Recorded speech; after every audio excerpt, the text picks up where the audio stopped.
안녕하십니까. 25학년도 9월 문학 해설 강의 시작하겠습니다. 자, 해설 강의를 하기에 앞서서 문학은 먼저 결론적으로 남은 두 달을 그래서 어떻게 공부해야 된다에 중점을 먼저 두고 설명하고요. 그리고 나서 각 분야별로 좀 눈여겨볼 만한 것들 이런 설명들을 좀 진행하겠습니다.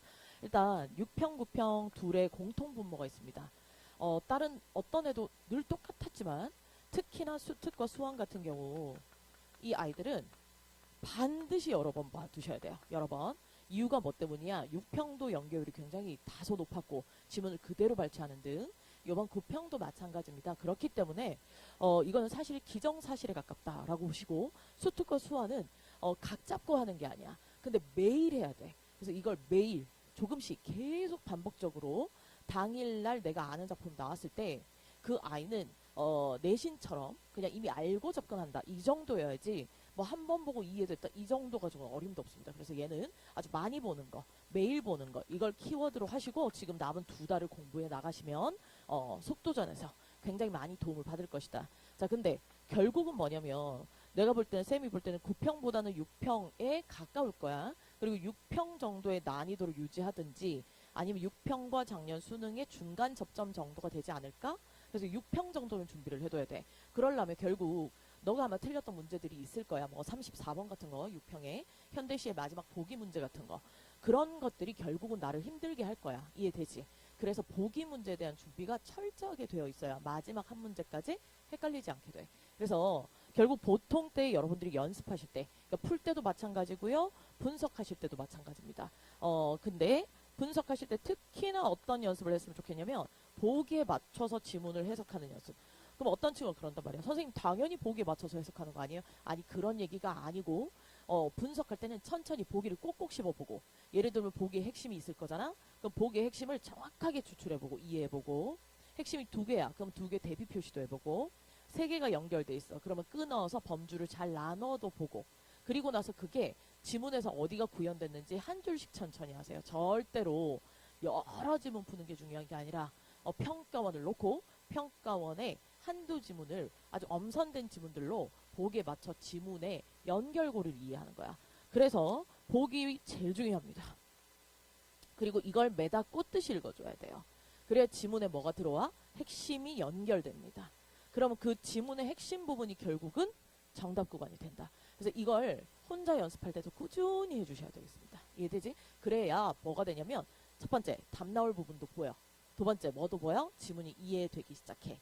그래서 이 아이는 무조건 챙겨 가야 된다라고 말씀드리고 싶고 마지막 세 번째로 또 말씀드리고 싶은 거 우리가 헷갈리는 선지를 만났을 때 독서 문학의 경향성이 좀 다릅니다. 학생들이 문학 같은 경우는 헷갈리는 선지가 있다 그러면 계속 들고 파요.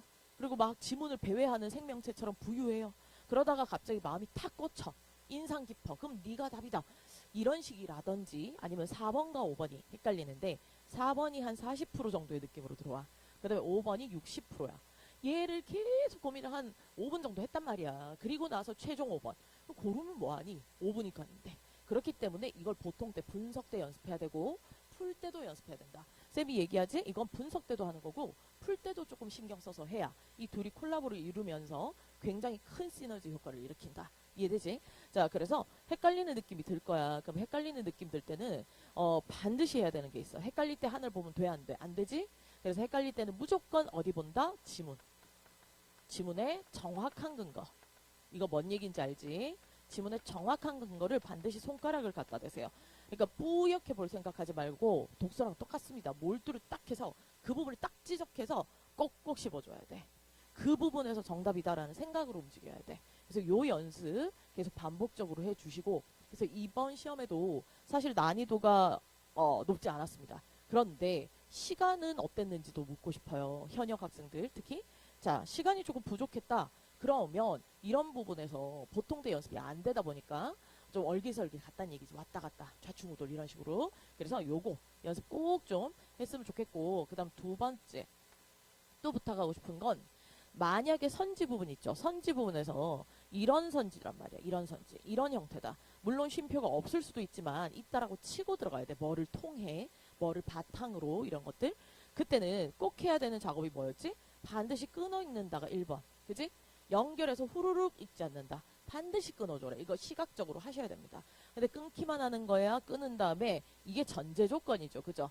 전제를 받아서 이해한다야 2번까지 가셔야 돼. 그래서 1번 끊었지? 그리고 앞부분에 힘을 장착을 해서 이게 핵심인 거야. 판단 기준이 된단 말이야. 그래서 이걸 바탕으로 할 때 이건 어떠냐.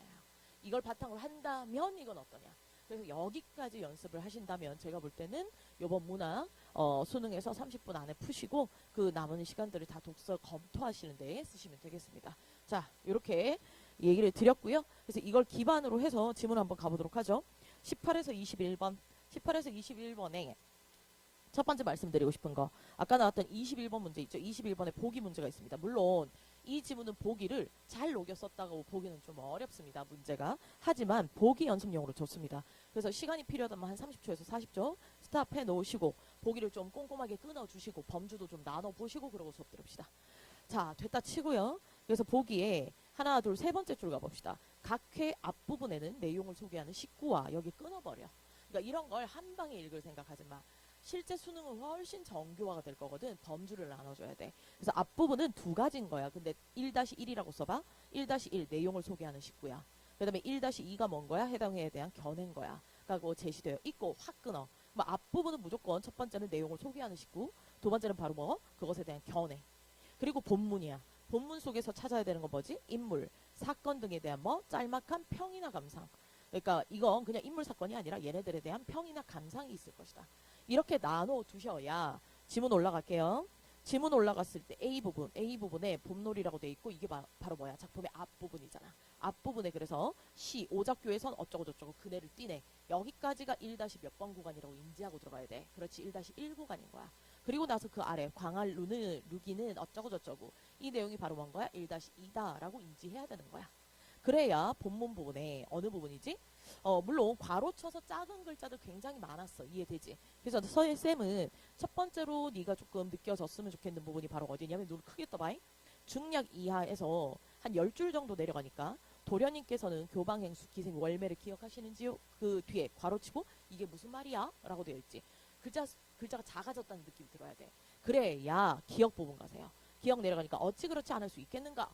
이 부분이 그래서 기억으로 체크돼서 문제 나올 수밖에 없었던 이유가 바로 뭔 거야? 이게 인물이나 사건 등에 대한 짤막한 평이나 감상이었던 거야. 그래서 이 부분을 가지고 기출했다.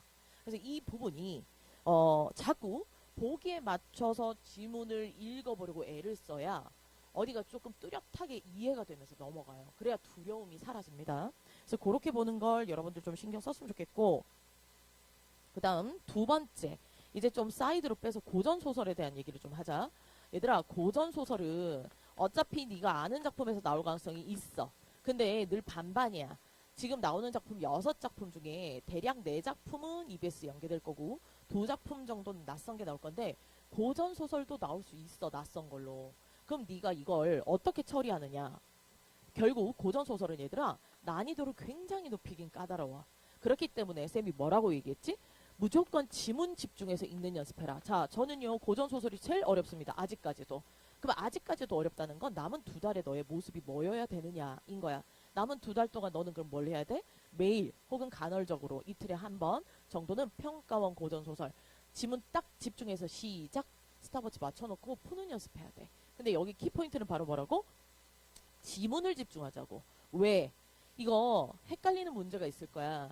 헷갈리는 문제가 좀 까다롭게 기출될 거예요. 이번 구평보다. 그렇게 까다롭게 기출됐을 때 네가 어디를 갈 수 있어야 돼? 얘가 어느 부분 있지? 손가락 갖다 댈 수 있어야 돼. 근데 지문 길이가 길다 보니까 이거 그냥 대충 읽어버리면 어떻게 되냐면 이쯤이었는데 야, 안 된다는 얘기야. 그러니까 지문을 외우라는 건 아니지만 어느 부분에 뭐가 있었다 정도는 알아야 딱 지적하고 이거 틀렸네? 그러니까 누굴 만난 뒤 뭐를 했다. 아 근데 이건 뭐를 한 다음 누굴 만났네? 이런 아주 구체적이고 상세한 문제들을 기출할 거기 때문에 무조건 지문 집중해서 읽는 연습해라. 그렇다고 쌤이 20분 읽어라 아닌 거 알지? 시간 딱 집중해서 읽는 연습을 해라. 알겠지? 그래야 이런 문제들 풀 수가 있다. 그래서 그런 걸 좀 녹여놓은 문제가 바로 몇 번이냐? 20번 되겠습니다. 그래서 20번 같은 거 1번에서 4번 같은 거 빠르게 타닥타닥 넘어가고 5번 딱 골라낼 수 있었어야 돼. 자 하시고 뒷장 넘겨서 소설로 이제 일단은 매김을 좀 합시다. 10쪽으로 오세요. 10쪽 오셔서 28에서 31이고요. 눈여겨볼 만한 문제가 31번입니다. 31번의 답이 2번이죠. 여러분들 솔직히 2번 골랐죠. 2번 골랐는데 어떻게 골랐어요? 속어법이라든지 이 새끼 뭐가 이상해. 요 정도 가지고는 어림도 없어요. 당일날 이상해 해서 고를 수 있는 게 아니야. 당일이 되면 어떻게 되는 줄 알아? 그 전에 모의고사 때는 넘어가. 근데 수능은 잘하고 싶다 뭐 이러기 때문에 안 넘어가요. 그러면 이거 딱 보고 나면 나중에 딩동댕동 10분 종 올린단 말이야. 그렇기 때문에 부탁드릴게. 이럴 때 해두는 거야. 그래서 31번 보기 문제야. 그래서 시간을 1분 정도 드릴 테니까 스탑 해놓으시고 보기 꼼꼼하게 일단 읽으세요. 그래서 보기 꼼꼼하게 읽으시고 그 다음 얘기합시다. 자, 됐다 치고요. 자, 읽어보면 보기에 첫 번째 중도적 주인공 따옴표 적어 있어. 체크해야 되겠어. 그래서 중도적 주인공 살렸지? 자신이 속한 집단의 논리를 비판적으로 인식하면서도 여기 후루룩 지나가면 안 돼. 끊어줘야 돼. 그래서 첫 번째 1-1로 나올 얘기는 이 사람은 자신이 속한 집단의 논리가 있을 거다. 그 논리를 비판적으로 인식해. 근데 그 논리를 따를지 여부를 결정하지 못하는 상태야. 그리고 나서 그 다음 읽어보니까 솔직히 말하면 다른 내용이야, 같은 내용이야. 같은 내용 아니야? 그래서 보니까 주체적 관점을 보인다. 그러나 대비 표시해버려. 그리고 행동 측면. 근데 행동을 몇 가지로 나눴니? 2가지로 나눠놨네? 이런 것도 그냥 연결해서 후루룩 읽지 말고 끊어주시는 거야. 그래서 보니까 첫 번째는 적극적으로 행동하지 못하거나 이 아이가 이제 두 번째 내용 2-1이겠지? 그 다음 뒤를 보니까 동화되지 못한 채 머뭇거리는 모습 2-2가 되지 않겠어? 그치? 이렇게 잡아주고 읽는 연습을 분석대로 더 하라는 거야. 이해됐지? 그리고 나서 선생님이 조금 강조해서 얘기하고 싶은 게 있어 얘들아. 그 산문이라고 해둘게. 산문. 산문은 어떤 건지 알죠? 고전소설 포함입니다. 산문은 글을 읽는 게 굉장히 중요한데 어떤 부분을 특히나 좀 신경 써야 되냐면 초반부 초입부를 정말 신경을 썼으면 좋겠어. 들어갈 때 그러니까 바로 가자 이게 아니라 좀 끊어주고 펌핑하듯이 읽어줘야 돼. 그래야 초반부가 좀 살아나주거든. 왜? 초반부에 뭐가 나와? 굉장히 핵심적인 인물이 등장할 거야. 그리고 그 인물이 이 주제를 구현하는 가장 핵심적인 인물이라고 생각해야 돼. 그럼 그거가 판단이 안 되고 지나가 버리면 뒤가 있는데 사실은 같은 얘기 반복이거든. 소설이니까 글 길이가 길잖아. 근데 그 내용이 엉성하게 들어와 버린다는 얘기야. 초반을 좀 치고 들어간다. 속도 줄인다 이런 느낌. 그리고 나서 하나 더 얘기하고 싶은 거. 의도 표지들을 좀 신경을 많이 써야 돼. 물론 다른 장르도 마찬가지지만 얘는 길기 때문이야. 예를 들어 까맣게 돼 있다든지 기억 체크돼 있다든지 A를 끊어놨다든지 그런 부분을 살려 읽어줘야 돼. 센 말 이해되지? 그래서 이런 부분들 좀 놓치지 말고 꼭 좀 가자 이렇게 말씀드리고 싶고요. 근데 어쨌든 이걸 공통적으로 해서 쌤이 산문에서는 누가 중요하냐면 인물이 중요하다. 이거 우리 장르별 독해에서 했던 거야. 인물을 좀 잡아내자. 그래서 초반부 가볼게. 우리 아까 보기 읽었지? 그리고 초반부 펌핑하듯이 읽어야 돼. 심지어 앞부분 줄거리 누가 썼어? 평가원. 안 중요, 중요. 그래서 첫 줄 독림산업은 사무직 남자 사원들에게 제복 착용 확대 정책을 시행했다. 이를 위해 준비위원회를 결성해 전체 사원이 새로운 제복을 착용하도록 결정했다. 질문 들어갈게. 이 독립산업이 새로운 제복을 착용하라라는 게 사음절로 이거 뭐라고 부를 거야? 보기 다시 보세요. 안 되면 이거 뭐죠? 이게 집단 논리야. 그래서 제복의 착용인 거야. 그 다음에 거기에 불만을 품은 사무직 남자 사원들이 있겠지. 근데 여기에 핵심적인 그 중도적 주인공이 있지 않겠어? 그래서 아래 내려가. 그래서 읽었어. 집중해서 읽어보니까 한 둘 세 번째 줄 누가 나와? 민도식이 분위기를 가라앉히며 하는 말 블라블라블라블라 읽어보니까 아 이제 뭐를 알게 돼. 보기에 맞춰 읽으니까 상황은 뭐 한 게 맞아? 인식한 게 맞아. 그러면 민도식이 바로 중도적 주인공인 거야. 그리고 얘는 인식했어. 맞지?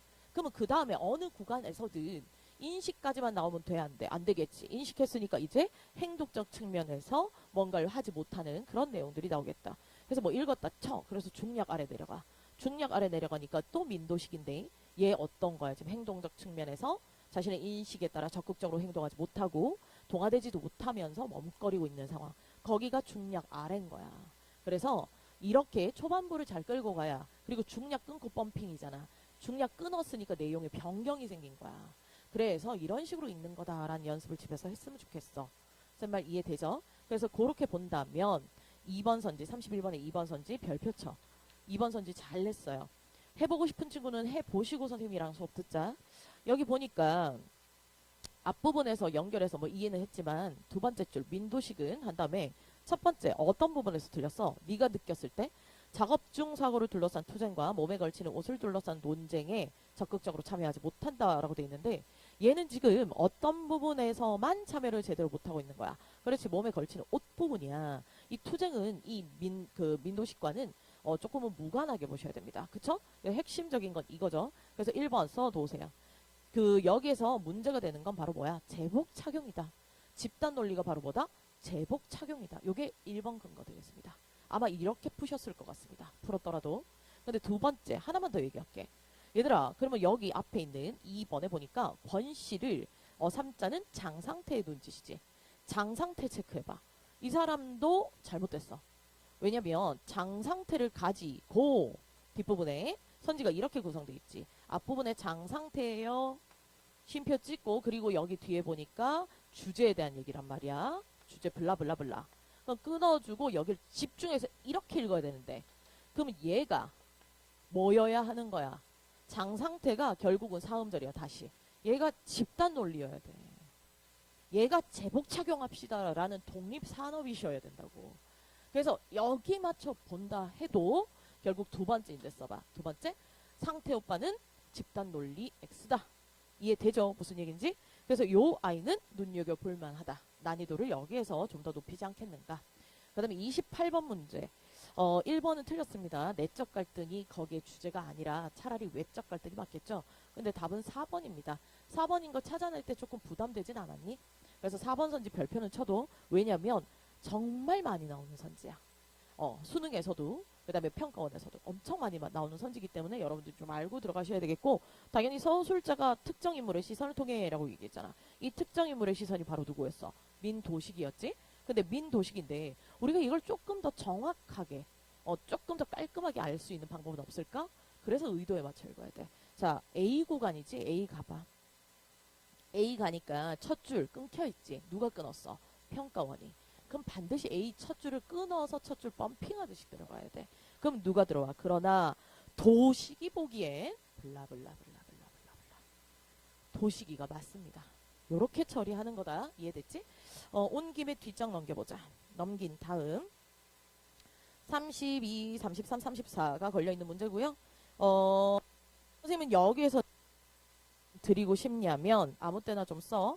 이번엔 운문이야. 물론 산문처럼 운문도 어떻게 해야 되냐면 어디가 중요해? 똑같은 거야. 초반부 중요하고요. 의도 표지 중요해요. 그런데 사실상 글 길이가 짧기 때문에 여러분들이 찾는 게 되게 까다롭거나 그렇지는 않습니다. 근데 요 아이는 정말 강조하고 싶은 거 뭐냐면 운문은 반드시 EBS가 진짜 중요해. 거의 EBS를 끼고 자세요.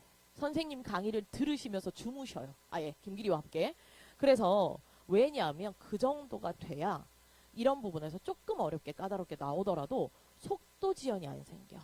지금 속도 지연 문제 생긴 친구 있을 수 있다. 물론 그러지 않아야 돼. 그래서 호화곡이라는 작품은 우리가 배웠던 작품이고 이건 거의 쌤이 되게 강조해서 가르쳤던 작품 중에 하나야. 근데 34번 가셔서 몇 번 선지야? 3번 선지 별표 쳐봐. 이 문제 참 좋습니다. 3번 선지. 일단 이 부분 틀렸다라고 우리가 인지해야겠죠. 근데 이거 틀렸다고 인지해야 되는 이유 여러분들이 한 두 가지 정도로 한번 써보시겠어요? 잠깐 스탑해 놓으시고 그리고 두 가지를 다 썼다 그러시면 쌤 강의를 들으세요. 3번 선지 보니까 선지가 어떻게 생겼지? 요렇게 생겼어. 요렇게 생겼다고. 그러면 이때 우리 어떻게 하기로 했었지? 끊어주고 앞부분 잡아서 연결. 그러면 앞부분을 보니까 2번에 3번에 첫 줄 화자의 심회 밑줄 그 다음에 화자의 복잡 밑줄 표현이라면 끊어버려. 심회와 복잡을 잡아주고 화살표 뒤로 연결. 그러면 어디가 틀렸다라는 걸 알 수 있어. 지금 마음이 조금 힘든 상황인 거야. 근데 뒤 굳은 마음을 견지하려는 화자의 의지 나가리야. 왜? 바로 이런 논리에서야. 앞부분을 그 전제로 하여서 판단해 나가는 연습을 해야 돼. 자, 그래서 첫 번째로는 여기서 틀렸고요. 그 다음 두 번째 하나만 더 얘기해 볼까? 두 번째 어느 부분이 틀렸다라고 또 얘기할 수 있지? 뒷부분 굳은 마음을 견제하는 화자의 의지 이 부분이 틀린 게 확실히 맞죠. 근데 학생들이 간혹가다 어떤 주장할 수 있냐면 물론 이거는 너무 착하게 나왔고요. 이 부분을 예를 들어서 이 시에 어떤 부분이 있어? 임금한테 뭐라고 하죠? 이미 짐작하소서 뭐 이런 부분 있잖아. 그래서 이미 짐작하소서 정도가 나왔으니까 좀 이 정도면 의지 있다고 할 수 있는 거 아니야? 이런 주장하는 친구가 있어. 그건 진짜 잘못된 생각이야. 자, 이제 다시 헷갈릴 때는 우린 무조건 손가락 딱 장착해서 그 부분 조져야 돼요. 몰두를 확 해버려야 돼. 몰입도를 높이는 형태야. 그걸 2달 동안 연습하는 거야. 다 하라는 게 아니라 헷갈리는 문제. 그리고 그 아이가 선지가 이렇게 길거들랑 여기가 핵심이 되는 거야. 잡아주고 판단한다. 이런 식으로 가는 거야. 이해되지? 그래서 이 아이를 다시 한번 얘기한다면 3번 선지를 보시니까 뭐라고 돼 있냐면 심회와 복잡이야. 그지? 그래서 심회와 복잡이니까 이걸 받았을 때 앞부분을 받아서 봤을 때 아까 방금 얘기한 것처럼 안 된다라고 얘기했고요. 그 다음 2번째 한 번 더 얘기하자면 나의 역시나 2번째 줄 초장과 중장 밑줄 쳐봐. 초장과 중장이지. 그럼 어디 가서 이 내용이 맞냐 그러냐를 평가해야 돼. 초장과 중장이야. 나의 초장 중장 가보니까 여기선 어떤 내용들이지? 맨날 그 뭐야 뭐 모함 당하고 얻어 터지고 이런 내용이지. 그리고 너희가 얘기했을 이미 짐작하소서는 뭐야? 총장이야. 그래서 손가락을 갖다 대야 어디도 틀렸다라는 것도 알 수 있어? 초장 중장 부분은 틀렸다. 만약에 이게 맞다 손 치더라도 틀렸다. 됐지? 그리고 마지막 3번째. 지금 순서대로 하고 있지? 1번. 그 다음 손가락 장착하고 2번 초장 중장 X. 그리고 마지막 3번. 사실 나는 여기가 제일 중요하다고 생각해. 3번. 이 시는 굳은 마음을 견제하는 화자의 의지가 아니야. 자, 의지 동그라미 쳐. 선생님이랑 늘 얘기했던 거 기억해야 돼. 이 문학은 있잖아. 어떤 상황에서 화자가 의지를 가졌냐 안 가졌냐 여부가 굉장히 중요합니다. 그러다 보니까 의지의 그 유무를 아주 좀 섬세하게 질문을 해요. 근데 얘는 어때? 좀 착하다 그랬죠. 의지라고 대놓고 썼다. 그래서 화자가 의지가 있냐 없냐 여부를 따져야 돼. 여기는 화자의 의지가 없죠? 화자의 의지가 아니라 이렇게 굳은 뭘 견제하겠다가 아니라 주제가 뭐지? 주제? 이미 그랬으면 좋겠다라는 뭘 가지고 있는 거야? 소망을 가지고 있다라고 고쳐봐. 이 시는 주제가 내가 지금 모함을 당했고 그래서 이미 남의 얘기를 안 듣고 자신의 그 어떤 생각, 줏대를 견지하기를 소망한다 인 거야. 그래서 화자의 의지가 없는 시까지 정리하시면 깔끔. 자, 그리고 마지막 33번 올라가세요. 문제가 난이도가 쉬워서 좀 아쉽지만 33번은 눈여겨볼 만합니다. 이유는 뭐 때문이냐면 고전 시가에 대한 얘기를 할게. 지금 운문은 운문인데 고전에 대한 얘기를 좀 하자면 고전 시가에서 나올 건 딱 2가지야. 연시조 아니면 가사 작품이야. 근데 얘네들 글 길이가 길다고. 길다 보니까 학생들이 그냥 후루룩 읽어버릴 수 있는데 이런 33번 같은 문제 유형이 뭘 의미하냐면 이렇게 나왔을 때 연시조로 나와도 마찬가지니까 초장, 중장, 종장으로 나오든 아니면 가사는 행이잖아. 그래서 1행, 2행, 3행으로 나오든 얘네들은 반드시 끊어 읽어야 돼. 이렇게 읽는 연습을 자꾸 반복적으로 해둬야 돼. 왜냐하면 끊어져야 연결이 돼. 끊어져야 그냥 초장 때문에 중장이 있다라던가 아니면 초장의 원인이 여기 있다던가 아니면 이 아이들이 선후관계라던가 아니면 둘이 대비됐다던가 얘네들의 관계가 밝혀진단 말이야. 실제 수능에서는 이걸 까다롭게 물을 겁니다. 그래서 끊어 있는 연습을 하시고 결국 얘네들의 관계를 물으면 거기에 손가락 갖다 대면서 따박따박 대답하는 연습하시면 되겠습니다. 자, 이제 마지막 지문 가보도록 할게요. 22에서 27. 자, 오셨어. 가작품 연계된 거야. 아까 얘기했지 운문은 EBS 암기돼 있어야 된다. 그래서 한번 얘기해볼까? 북방에서 정현웅에게라고 돼 있는데 1, 2연 옆에 살짝 써보자. 화자는 지금 민족의 대변자로 그려져 있어. 그리고 이건 과거야. 선생님이 지금 빨리 얘기할 거니까 너는 기억해서 써보고 듣는 게 제일 좋겠지? 그래서 1, 2연은 과거야. 어쩔 수 없이 북방으로 떠나는 장면이야. 그리고 3. 근데 얘는 이런 것들에 대해서 저항하지 않지. 그냥 안일, 순응해. 그리고 4. 그동안 돌비는 이 부분 이제 현재지. 과거의 모습을 좀 부끄러워하고 반성하고 있어. 다시 이제 북방으로 쫓겨온 거지. 쫓겨왔더니 거기서 좀 비참해. 그리고 뭘 느껴? 마지막에서 상실감을 느껴. 자, 주제를 암기해두는 게 제일 좋습니다. 근데 주제를 암기할 때 그냥 럭셔리하게 한 문장으로 함 이게 아니고요. 이렇게 좀 넘어가면서 여기서 뭘 얘기하고 여기서 뭘 얘기하고 여기서 뭘 얘기해. 그러니까 주제를 암기했지만 내용이 좀 핵심 부분은 터치되는 형태로 주제를 암기했으면 좋겠어. 얘들아 다 암기할 순 없거든. 다 암기할 순 없는데 중요한 건 쌤이 이번 주에 다시 한번 얘기는 할 거야. 근데 운문 파트는 특히나 현대시는 이렇게 핵심 부분의 주제를 암기해 두는 게 가장 도움이 됩니다. 이렇게 좀 기억하셨으면 좋겠어요. 왜? 난이도가 높을 가능성이 있습니다. 자, 그렇게 보시고 선생님이 나는 보기가 있으니까 보기 읽었을 때 큰 어려움 없었을 거고 읽었다 치고 22번 문제 먼저 갈게요. 요 문제 별표. 별표 쳐놓고 이 문제를 틀린 친구가 조금 있을 수 있겠다. 근데 만약에 틀리진 않더라도 답 고르는데 시간을 꽤 많이 썼을 수 있겠다. 그래서 1번과 5번 체크해봐. 딴 건 됐고 1번과 5번 체크해서 어떤 느낌이 드냐면 이제 공통점 문제잖아. 공통점 문제가 나오면 어떨 수 있냐면 이럴 수 있단 말이야. 첫 번째 가, 나 했는데 가는 X야. 얘는 동그라미야. 근데 가장적절이야. 근데 얘 동그라미야. 얘 동그라미야. 얘 동그라미야. 얘 X야. 그러면 얘들아 답은 누구야? 얘인 거야. 근데 얘는 이런 고민하지 마셨으면 좋겠어요. 뭔 얘기인지 알겠어? 그리고 하나만 더 할게. 그래서 요거 써둬도 돼. 얘가 답인 거야. 그 다음 예를 들어서 얘 X 동그라미야. 그 다음에 얘 동그라미 얘 약간 애매해. 미치겠어. 그 다음 보니까 동그라미 동그라미야. 자, 누가 답이야? 얘야. 왜 이걸 가지고 들고 파고 있어, 김근대 씨. 근데 이거 좀 하지 말라고. 그러니까 답인 걸 빨리 골라내야 돼. 차라리 정답을 재확인하세요. 알겠죠?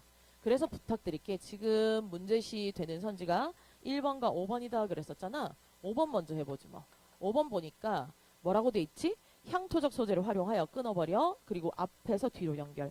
과거에 대한 그리움이다 그랬는데 얘는 어떤 느낌이 드냐면 어디서 확실히 틀렸다는 느낌이야. 나는 죽어도 아니잖아 지금. 이 과거를 그리워해. 과거가 너무 시련인데 아픈다는데. 자, X지. 그러면 어떤 친구 있을 수 있냐면 이 아이를 가를 가지고 가는 주제가 이 북방을 떠나온 과거의 자신을 회환을 느끼고 그리고 나서 이 북방으로 다시 쫓겨 이 비참한 현실 속에서 상실감을 느낀다. 가 주제인 거야. 그러니까 이 작품의 핵심적 주제는 그리움이 아니야. 이 친구도 있어. 잘했어. 자, 근데 간혹가다 어떨 수 있어. 근데 말이야. 이 정도면 과거를 조금 그리워하고 있다고 할 수 있는 것 아니야? 당일날 말이야. 나는 이걸 원해. 정확하게 주제를 입력해서. 근데 할 수 있지.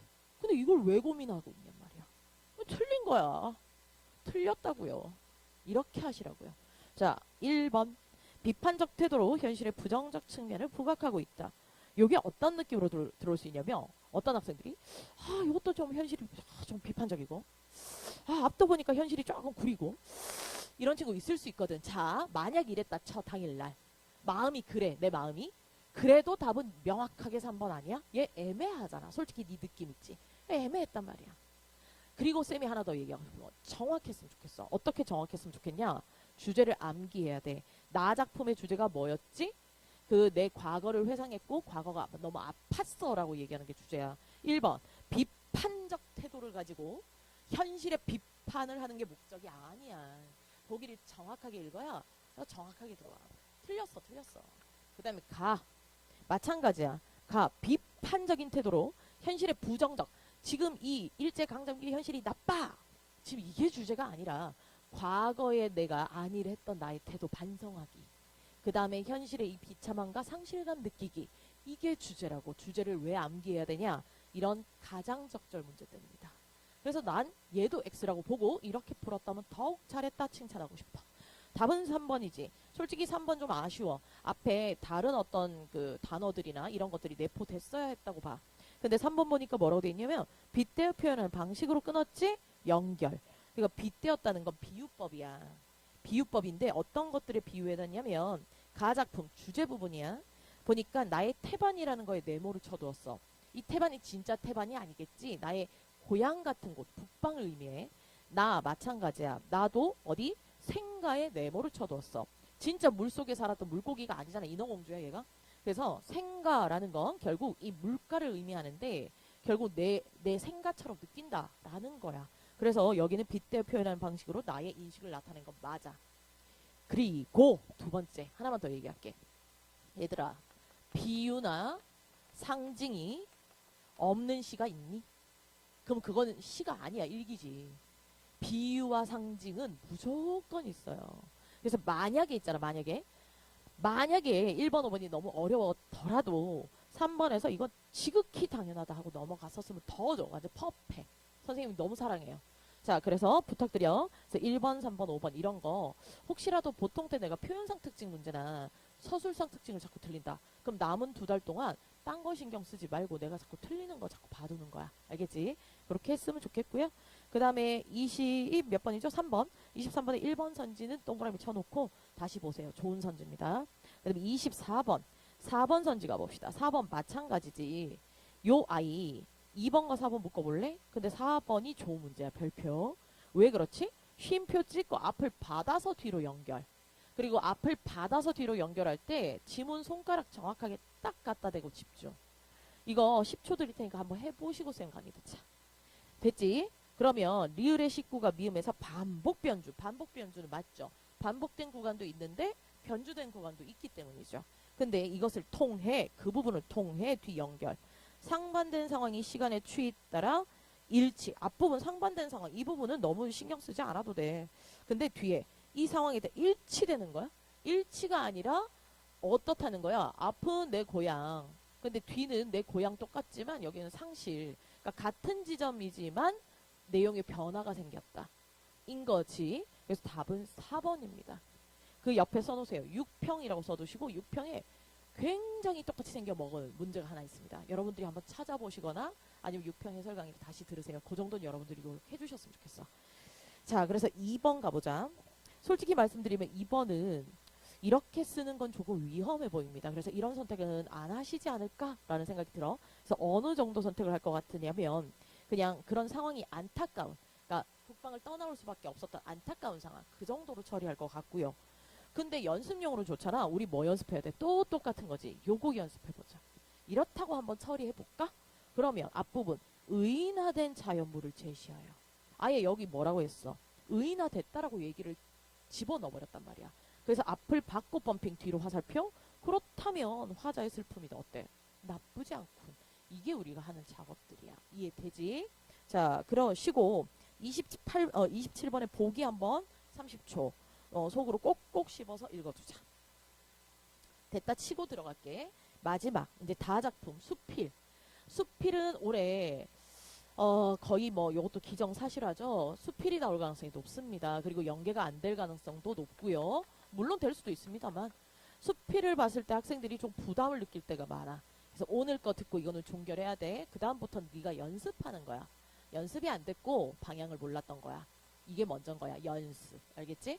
자, 수필 누가 이렇게 자른 사람이 누구지? 평가원이지. 아까 산문과 동일하지. 그러면 산문과 다르게 읽어? 거의 똑같이 읽어. 똑같이 읽어. 근데 하나 더 얹을게. 근데 얘는 특징이 있어. 약간은 비문학적 요소처럼 느껴.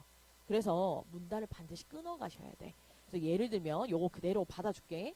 초반부 살려 읽고요. 의도 표지 잘 읽으세요. 그리고 문단 끊어 읽는 것도 조금 신경 쓰시면 좋겠습니다. 됐지? 그렇다면 한번 가볼게. 첫 줄 살려 읽어야 되겠지. 또 새까맣게 돼 있어. 첫 줄 살려. 그러면 이문원 동쪽 늙은 나무가 있는데 이렇게 읽게 되겠지. 그 다음 적어도 백여년은 한둘 셋 네 번째 줄 내려가 삐 기둥 살려서 읽어야 돼. 이런 식으로. 그리고 나서 나는 어디 갈 거냐면 두 번째 문단으로 와. 하루는 내가 동료에게 다음과 같이 말했다 한 다음에 뭐라고 돼 있어? 이 나무는 정말 특이하군. 대체로 불과나무가 몸을 보존하는 계책이 있어. 그래서 그 밑에 줄 나무야. 그 다음 하지만 대비 표시. 어쩌고 저쩌고 풀이야. 그래서 두 줄 아래에 손상을 입지 않지까지 끊어. 여기까지가 나무와 풀들이 자신의 몸을 보존하는 계책이야. 그리고 나서 뒤를 보니까 늙은 나무지. 얘 완벽하게 대비 표시해야 돼. 이 부분 여러 번 봐두세요. 자, 그러니까 일반적인 풀과 나무가 자신의 몸을 보존하는 계책과 이 늙은 나무는 달라. 그래서 늙은 나무는 어떻지? 두 줄 아래 내려가. 기둥이 없으면. 그리고 뒤 조물주가 이 나무에게는 사람의 손을 빌렸어. 됐지? 27번에 3번 보자. 그래서 3번 선지 별표야. 잘 냈어. 쉽지만 바로 뭐야? 풀과 나무가 몸을 보존하는 계책이 있는 것은 끊었지. 뒤 봐. 뒤는 누구야? 이 풀과 나무야? 늙은 나무야? 늙은 나무 구간이야. 그래서 올해도 여전히 수필에서는 비문학처럼 두 개 대비돼 있고 그것의 범주 왜곡을 기출할 겁니다. 이렇게 보시면 되겠고요. 마지막 26번 봅시다. 26번의 5번 선지가 답입니다. A. 대상을 새롭게 주목하게 하는 계기. A는 뭐 납득됩니다. 왜요? 생가를 회상하는 계기가 되었죠. 지금 제 말 이해돼요? 근데 B는 조금은 아쉬운 부분 아니면 까다로운 부분이 있어요. 물론 여러분들은 5번을 골랐을 겁니다. 나머지가 없어서. 근데 실제 수능이라면 쌤이 볼 때는 이 기둥에 밑줄이 쳐져 있죠. 이 기둥을 여기 말고 어디야? 아까 우리 늙은 나무 읽었을 때 늙은 나무 기둥이 없으면 하고 조물주가 어쩌고저쩌고 그 부분을 B 처리했었으면 조금 더 아이들이 납득하기 쉽지 않았을까. 왜냐하면 그 대상을 새롭게 주목한다는 게 그냥 윗 내용은 기둥이 있다 정도인 거야. 근데 이 아래는 뭐 손님이라고 치자. 그 사람이 이 나무는 다른 애들은 이런데 이 나무는 굉장히 특이한 걸? 인 거야. 그래서 그 부분을 체크해서 문제를 기출을 하시면 더 좋을 것 같고 아마 수능에는 그러지 않을까 싶습니다. 자, 정리 한번 해봅시다. 수특수한 여러분들을 살릴 수도 있어요. 2달 동안 어찌 보면 제일 잘 될 수 있는 게 이거야. 매일 끼고 살자. 지겹겠지만 딱 2달 지겹고 끝내자. 그 다음 이 연습 열심히 하셔야 됩니다. 그래야 죽어있는 지문이 살아나고요. 선지의 정확성이 살아나서 여러분들 자신감이 생겨요. 그리고 나서 이 헷갈릴 때 연습 늘 후루룩 잊지 말고 손가락 딱 까다대서 그 부분 집중하는 연습.